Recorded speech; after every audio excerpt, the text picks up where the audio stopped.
নমস্কার বন্ধুরা, আশা করছি তোমরা সকলেই খুব ভালো আছো ও সুস্থ আছো। যে যেখান থেকে আমার ব্লগটি দেখছো, সকলের সুস্থতা কামনা করে শুরু করছি আজকের একটি নতুন ব্লগ। আজকে ছিল রবিবার, এখন বাজে ওই সন্ধ্যা আর কি 6টার কাছাকাছি। শীতের রাত একটু আর কি সন্ধ্যা 6টা বাজতে বাজতেই মনে হচ্ছে অনেকটা রাত হয়ে গেছে। তো যেহেতু হাটবার ছিল, দাদা বাজার করে নিয়ে এসেছে। আর দেখো, এখন শীতকাল, অনেক সবজি আর কি পাওয়া যায়। তবে শীতকালে আমাদের সবজি খাওয়াটাও খুব প্রয়োজনীয়। তো যে সবজিগুলো নিয়ে এসেছিল সেগুলোকে আর কি একটু গুছিয়ে রাখছি। না হলে সবজিগুলো বাইরে থাকলে ওই এখন হাওয়াটা লেগে বেশ শুকিয়ে যায়। আর ফ্রিজের মধ্যে থাকলে ঝট করেই বার করে আর কি রান্না করে নিতে পারে। তো এই যে বেগুন, তারপরে পাতাকপি, আর নিয়ে এসেছিল শীষআলা পালং, আরও ছিল অনেক সবজি। তো দেখো, শীষআলা পালং নিয়ে এসেছে। এই পালংটা না খেতে খুব ভালো লাগে। আর এই পালং দিয়ে আমার মা একটা পাঁচমিশালি আর কি সবজি বানায়, সেটাও খেতে দুর্দান্ত টেস্টি হয়। তো এই যে কালকে হয়তো রান্না করবে, তো তারপরে এই যে গাজর আর রাইস খাওয়ার জন্য সব কিছুই নিয়ে এসেছিলো। যেহেতু আমার ভাগ্নিরা আছে এখানে, তো ওরা আবার বাড়ি চলে যাওয়ার সময় এলো, সেই কারণে বলেছিলাম ভাবছি একদিন একটু রাইস বানাবো।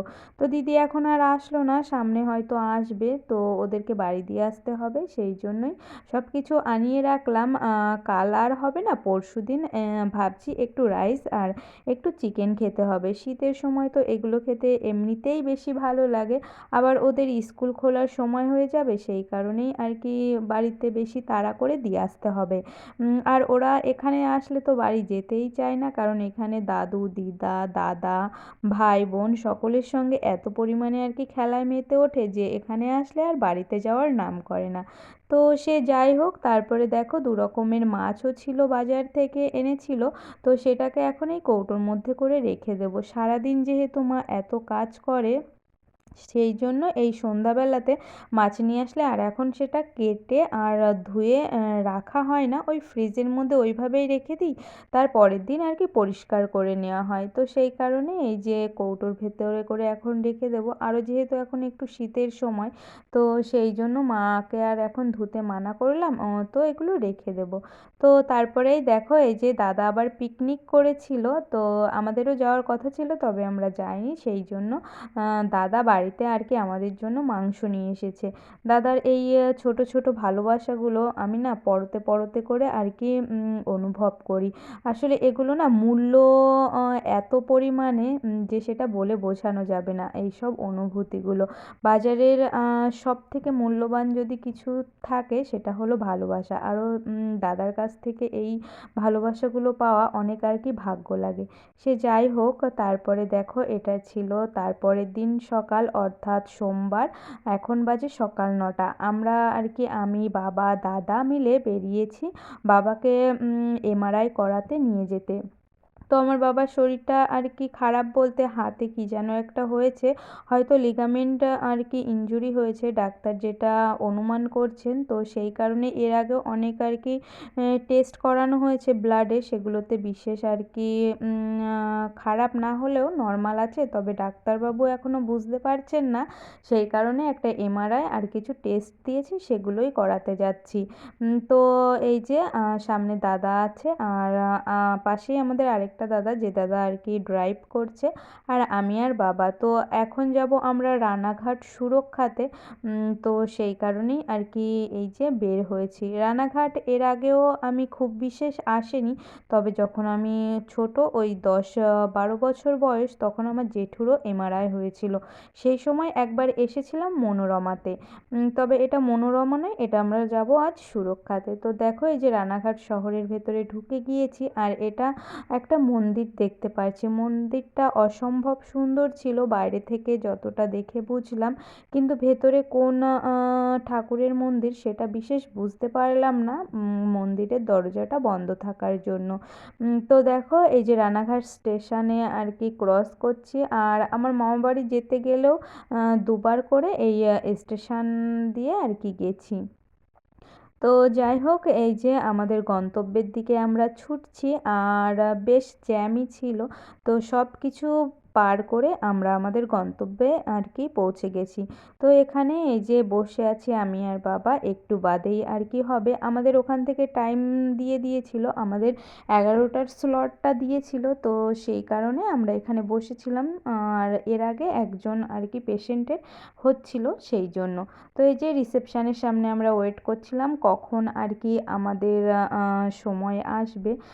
তো এটা একেবারেই নতুন হয়েছে চালু, গত 3 মাস ধরে। তবে একটা আর কি বিশেষ দিনে আমরা আজ এসেছি। তো এটা আমরা জানতাম না। তবে দেখুন এখানে ডক্টর শিউলি চৌধুরীর একটা হোর্ডিং ছিল, সেটা আর কি দেখছিলাম। আর সামনে এই যে রিসেপশানে আর কি দাদা কথা বলছিল কখন আর কি হবে, কিভাবে হবে, সেই জন্যই। তো যাই হোক, এখানকার ফর্মালিটি সব কিছু কমপ্লিট করে এখন এই যে এমআরআই ঘরের সামনে দাঁড়িয়ে আছি। তো বাবাকে নিয়ে গেছে, আর এর ভেতরে তো আমরা সাধারণ মানুষেরা যেতে পারবো না।